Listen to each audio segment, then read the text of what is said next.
ढेंकानाल जिला परजंग ब्लॉक गेंगुटिया सरकारी उपरा विद्यालय प्रांगण में परजंग ब्लॉक आंचलिक संकीर्तन महासंघ अनुकूल एक बैठक अनुष्ठित हो संघर बहुघात प्रतिघात मध्य गढ़ी उठिता बेले विगत दिन में यह संघ किपरि दृढ़ीभूत अग्रगति भविष्यत कार्यपंथा संघर प्रत्येक सदस्य विपद आपद समय दंडमान होगा बैठक मुख्य आलोच्य विषय रही।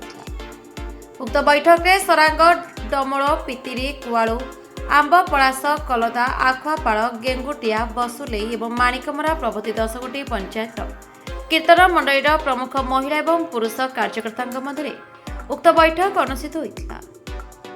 संघर नीति नियम गठन नियमावली महासंघ गठन होगा दिन आयव्यय अटकल उपरे सविशेष विवरणी पाठ करते संघर संपादक अभय कुमार साहू।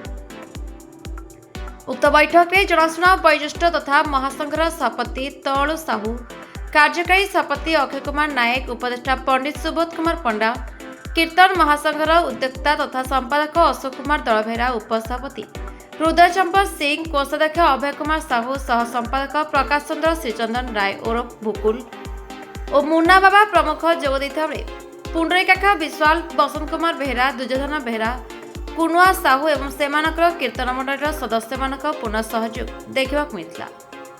परिशेष में महामंत्र ध्वनि हरिबोल हुड़हुड़ी शब्द प्रकंपित परिवेश सृष्टि हो जाता। ढेंकानाल जिला परजंग ब्लॉक निर्मल Gananayak report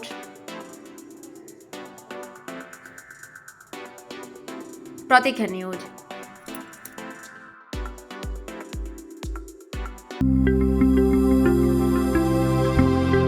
latest news update पाई www.nowodisha.com को लॉगिन करंतु।